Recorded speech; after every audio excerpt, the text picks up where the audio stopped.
Hey everyone, and welcome to the HASHR8 podcast. I am the Bitcoin Broski, and I have got a very special guest here with me today. So some of you may know Thomas Heller from F2 Pool. He is a good friend and a friend of HASH8's. He's been on the show a couple of times, and I guess it was a couple of weeks ago. He was like, "Dude, there's someone you got to meet him." He's doing some cool stuff. He's got a nice mining operation, and I think he'd be a great guest on the show. And he linked me up with today's guest, and we had a brief chat, I guess, a week or so ago, put this on the books, and I'm excited to get to chat with him today and learn some more about what he is doing. He is the co-founder and president of a company called Scate Ventures, and I'm excited to welcome to the show, Scott Bennett. Scott, welcome, man. Thanks, Whit. Great to be here. So heard a lot about the podcast and big fan.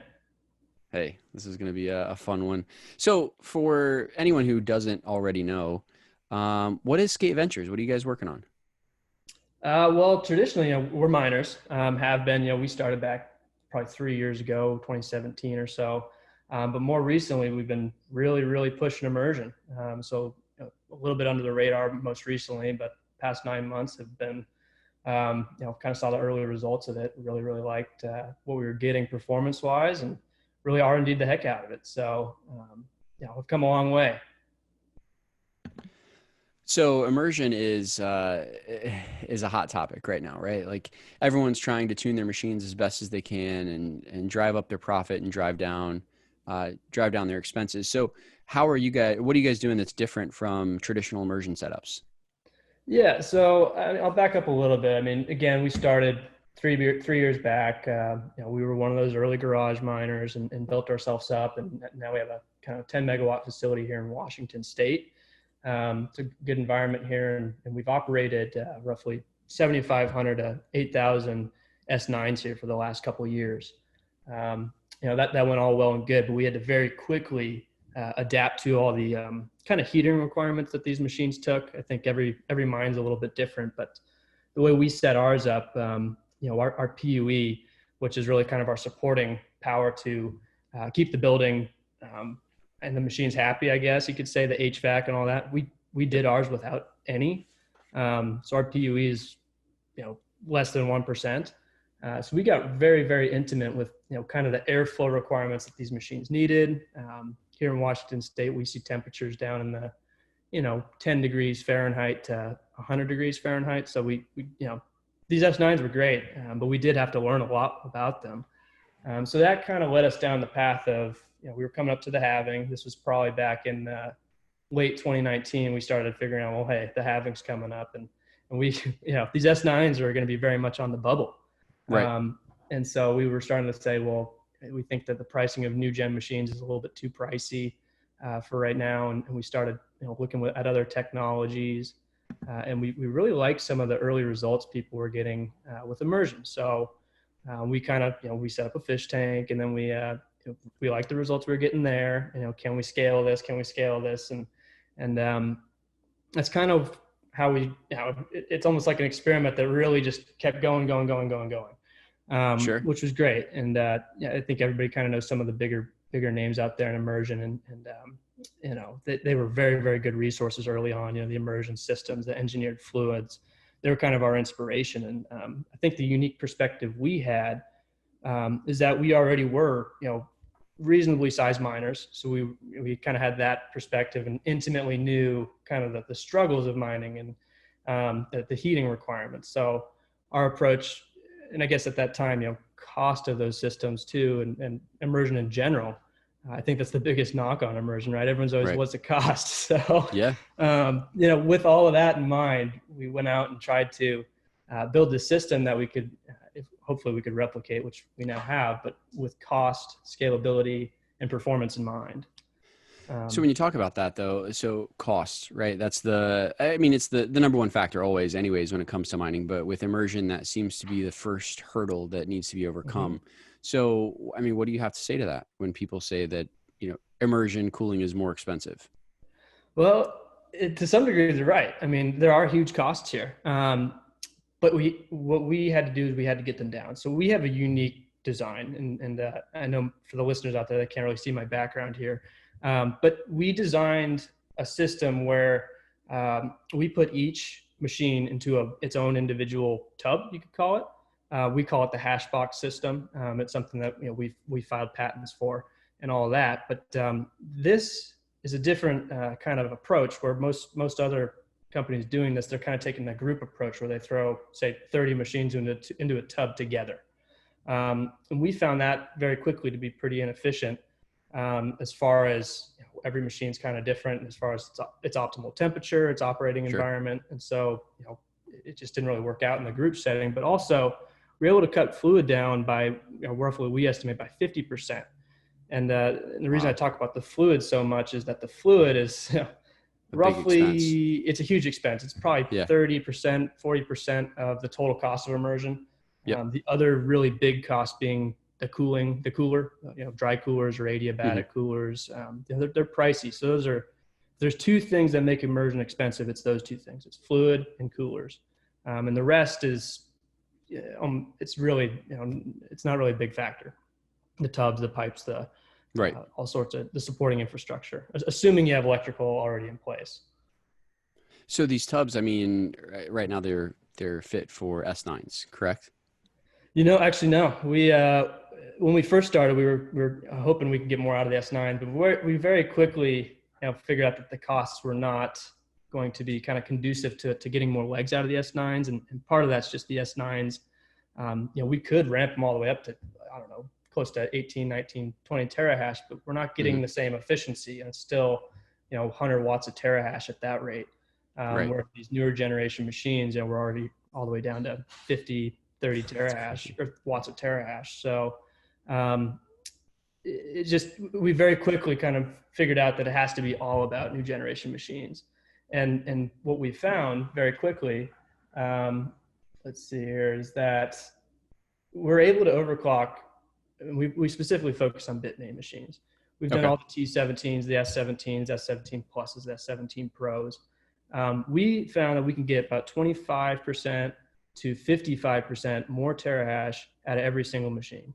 And that's a big deal because, these machines, when you're setting up a mining operation, ignore immersion for now, but the biggest cost is the machines. Right. So if we can get 25 to 55% more out of each one, we're essentially getting every 2 machines, we get a free machine. So it lowers our CapEx by roughly 30% on machine equipment itself.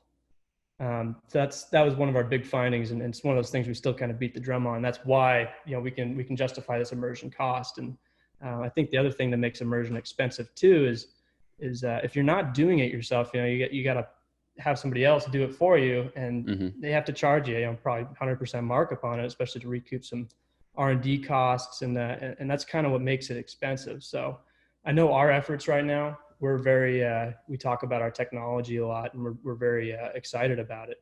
But for now, we're really, really focused and on opening what we're calling North America's first immersion hosting facility. So we're opening up reservations here soon, and expect to be opening up here August, September.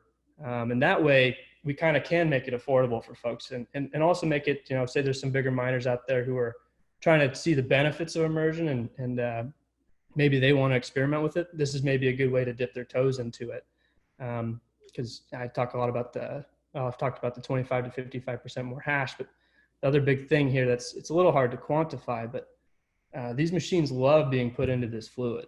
So if you take your machine and you dip it into one of our boxes, again, it's tough to quantify, but I think that you're going to get roughly 50% more life out of it. There's no maintenance here. You're putting it into an environment where the temperature is the same. So, the big knock against air is that even in a really dialed facility, you still have an ambient temperature fluctuation. Right. That's chips expanding, contracting, et cetera.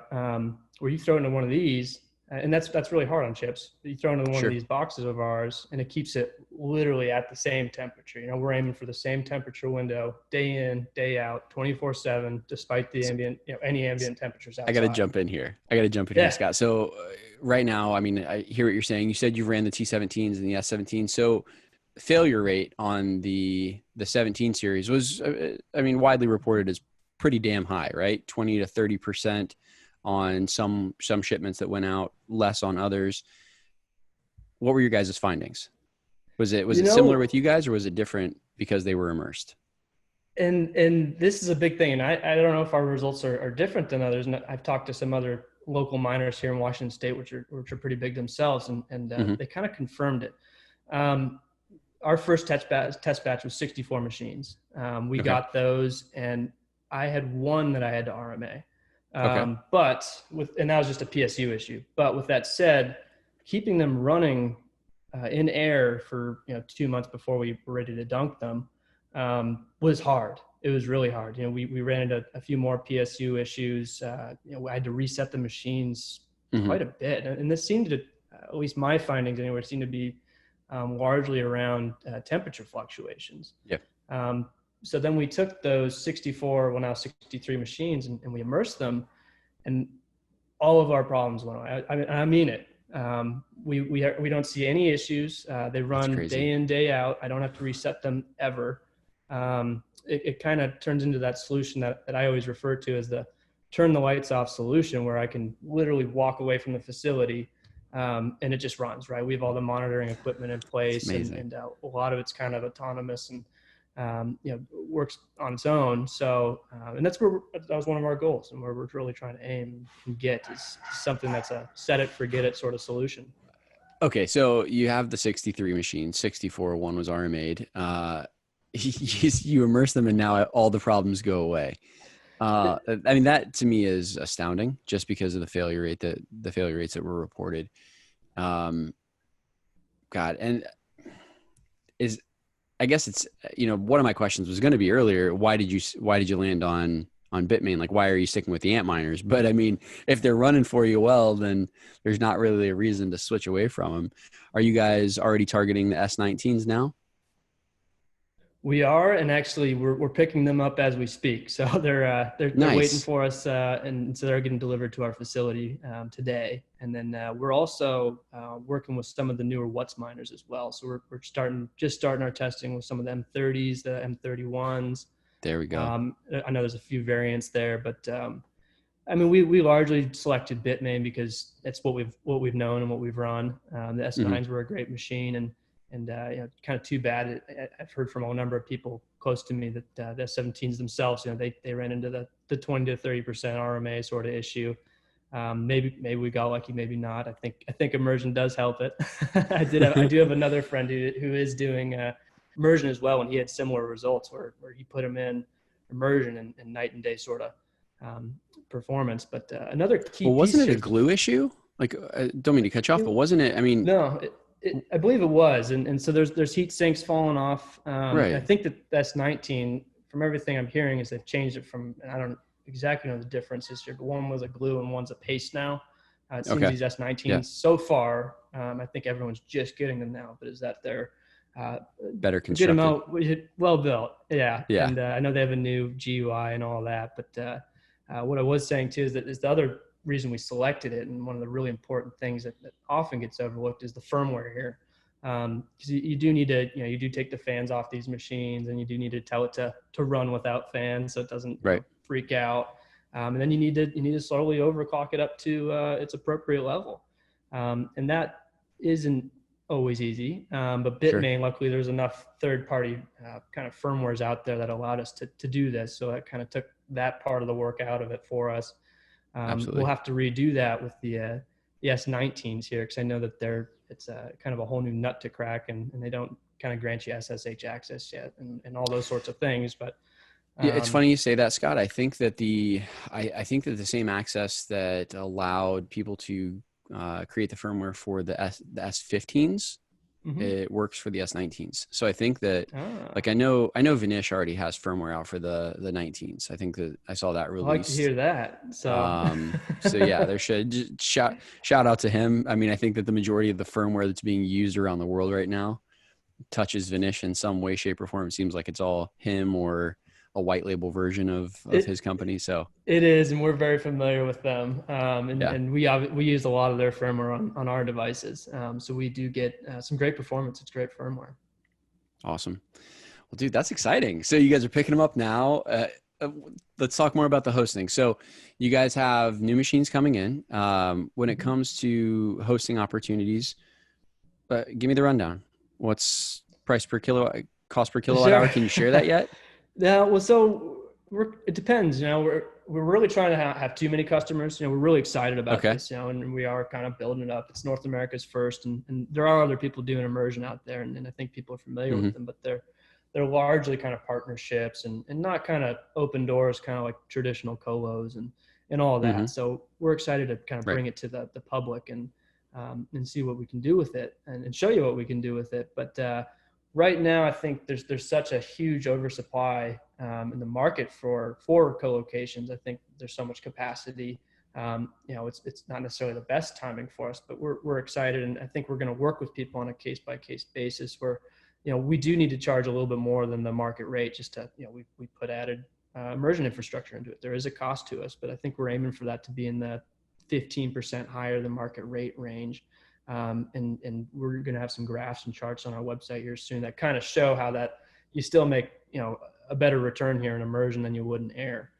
Sure. But that's kind of what I can say. It's Gotcha. about 10 to 15% higher on what we would consider market rate. And we're also there's some people have come to us with some interesting alternatives too, where they send us their machines. We guarantee them what they'd get in air, and we guarantee them like 100% uptime, no matter what. Interesting. And then anything that we are able to overclock after that, we take that as compensation. So there's been all sorts of weird kind of deals broached to us, but and they are interesting. We consider them all. We're kind of a lean and mean operation, and we always think outside the box, and obviously believe in Bitcoin. So flipping from the mining to all hosting model is, I won't say tough for us, but we always like having a little bit of skin in the game.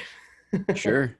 Well, and so that's the one thing. And you mentioned the other immersion companies, and a lot of them self-mine, right? Like I know the immersion systems guys were on the show, and I know they've set up facilities for people around the United States and other places. And they all, all those clients self-mine. There's why get into hosting instead of just self-mining all the way around? Well, I think part of it, I think it is a good opportunity for us. We really do believe the best in Bitcoin. We think it's. I think if you are a miner and in the space, you're obviously quite bullish. But I think this is a way for us to kind of hedge some of our risk to some degree. That and we've bought S9s and we did fairly well with those, but we did get an early batch where we spent way too much on them, and right now it's just tough getting new generation machines. I mean, this new equipment in particular, Bitmain and even WhatsMiner, which is really I think the bigger players these days. I think everybody knows that. They're new rigs. I mean, I just heard this morning that they're now talking about January 2021, and so that's part of the reason we can't necessarily get our hands on machines right away. It is, and we are 2021, and I just don't know how that happened overnight. Well, and I mean, I heard today that Jihan has said that there will be a 5 nanometer chip out on a product this year. So they're going to have a new batch out while they've got these S19s, back ordered. I don't know. It seems crazy to me, man. It seems crazy. It is. That's the amount of money you have to put down too. I mean, the payment terms, and here I'm going to pop down a bunch of money with a company in China, which I know is kind of internally at each other's necks, and it's not the best time for that right now. Yeah, for sure. So that's part of the reason we went with hosting is for that reason, and that could change. Sure. So when it comes to that, I mean, the hosting opportunity is great, and I think it gives people the ability to gain exposure at a smaller scale. Like it's expensive to get into mining, right? If you want to open a facility and set something up, even if it's air cooled and it's not immersion, it ain't cheap. So hosting gives people the ability to get some exposure. And right now, honestly, if people have got some machinery that's on its last leg, getting it immersed is probably a good way to keep it running for a considerable amount of time longer. We think so. And one of the things I didn't mention, but one big reason we built it is what's going to get these machines to the next halving. And we think this is it. You know, the S9s came out, I think it was 2017, and they were very well built machines. And you know, every once in a while you'd have to go fix a fan, go fix a board, do this or that. But you know, you had to do that, and you had to do that on thousands of machines. Yeah. We're this, you know, we think you put it in, and again, you turn the lights off, and 4 years later you switch your machines. Yeah. So So I know a couple of years ago there was it was hard for people to mine in Washington. There were some legislative challenges. Actually, one of our co-founders, Whale Bearman, had a farm in Wenatchee, and they just, you know, day to day increased his electricity prices. I think by like 100% or 75%. It was something crazy, and basically pushed him out. What's it like there now? yeah, it really was the wild, wild west here. It still kind of is. Certainly in central Washington, which is kind of where all this has kind of gone down, central and eastern Washington. They did do that. The utilities came in and said, they kind of were singling out miners specifically and saying, we're going to raise your rate 25% every couple of months for the next 2 years. It's something that we did get caught up in about 3 years ago, but we were in the early stages of finding our facility, and we very quickly saw that we needed to get the heck out of here. Sure. So we still are in Washington State, but we're somewhere where we have a utility that really wants us. It's a good political and business environment for us, but yeah, it's kind of a mess there in central Washington right now, and I don't see it changing anytime soon. Why? It's not like there's. Well, here, if you really want to, let's dive into a little bit. So what happens is we have all the dams here, right? The Columbia River has a ton of dams, and that's where we're at. Our facility is literally a stone's throw from the river, and we're right next to the dam. But what happens is we sell, or not Washington State, the utilities sell a lot of their electricity downstream to California and to higher paying regions. So they're charging this big premium, you know, say it's they sell it for like 12 cents a kilowatt hour down to California, sure, but it costs them 1 cent or 2 cents to produce up here. But what happens if we start consuming more locally is we have less to sell here. So there's kind of less of a subsidy, you could call it, to sure, subsidize local rates. And so, well, what happens is if the managers of the utilities want to get reelected, they got to keep rates low for all the people in the community. So if they start raising rates, it's not going to go so well for them. So that's kind of what happened up here in a nutshell. To keep prices low, we can't consume as much locally.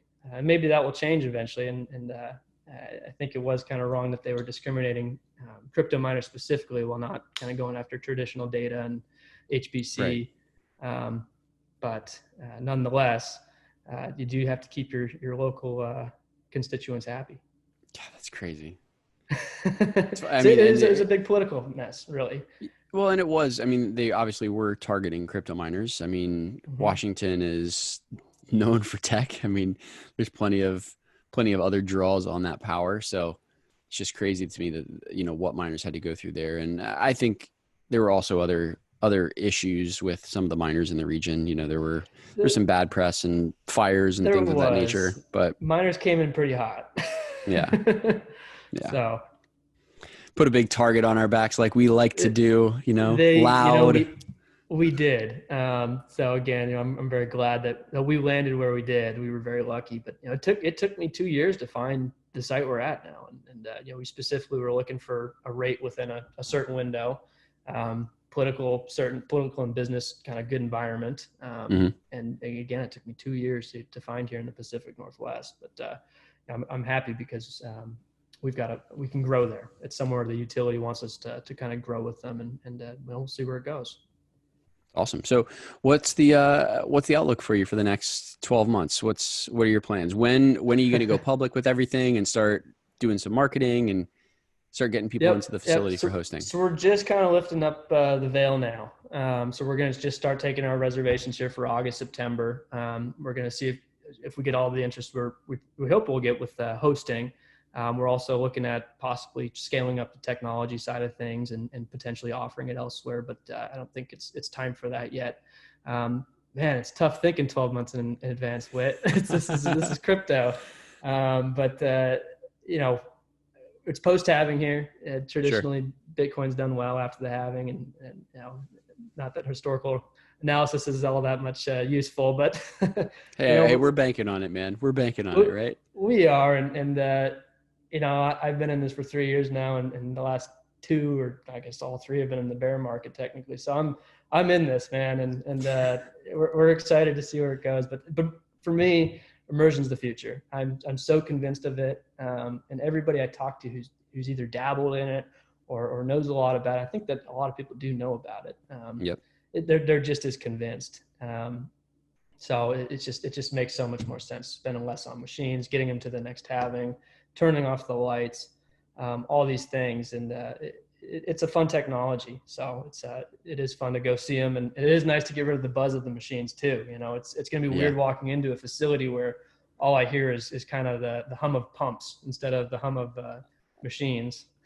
Yeah, a hum is a euphemism, right? Like if you walk into a traditional air-cooled ASIC facility, it's a hum if you're wearing like earmuffs, but outside of that, you're going deaf. It's loud. It's loud. Yeah. Our technicians have asked for newer ear protection and those sorts of things. And man, I don't know if you've heard the newer Watts miners, but holy, those things are they're really, really loud. Well, I mean, they're pushing these things so hard. I mean, to me, it's amazing how much of a difference it's been from the S9s to now. Like I can't imagine what these machines are going to look like a year from now, what they're working on. Like, we have to reach some kind of diminishing return at some point. Like there needs to be a plateau in the mix. Like you can't get any fewer electrons so close together before. I mean, there's just not enough space. I don't. There's not, and again, not to beat a dead horse here, but it benefits immersion. As the chips and everything gets smaller, it's harder to dissipate that heat. Where in this liquid, you're able to actually dissipate the heat, where you can't do that in air. So that's another that's one of the reasons we saw too. It just gets tougher. Sure. Scott, I gotta give you credit, man. You're good at bringing it back to immersion. I like that was I know it's tough. That's why we're here. So, but look, I appreciate your excitement about it. To be honest, you know what I mean. It's awesome to see, and I can see it for anyone who's not watching the video and who's listening to this on the podcast. Dude, Scott, you look excited about what you're doing, and I interview people for a living, and now that we have the video, it's going to be hard for some of the people to hide how grumpy they look doing their day job, right? Like this is very refreshing to see you like smiling and happy and excited about what you're doing. Because that's how, I mean, there's a lot of miners that feel that way. And there's some miners that are just like, they're schlepping, right? This is the hump. They've been doing it for a long time, and they're just like keeping at the grind. So it's awesome to see your excitement. We like to take a different approach. We like to have fun with it, and maybe you can see that in some of our webpage videos and all that. We'll start putting more out there, but we're trying to, I think traditional co-locations, and you go to their websites, they're pretty stiff, and we're trying to bring a little bit more flavor to it. I can see the rubber ducky in my background here, sitting in our immersion pool. I mean, it's, again, we spoke about it before we started the podcast. We really like the community. It's a really great community. It's a fun community. So we're really trying to kind of show that and lift the veil up and give a good inside look at what we're doing. So where do you go for quality information? Like when you're doing research, when you're trying to engage with other miners, where's your go-to for that community?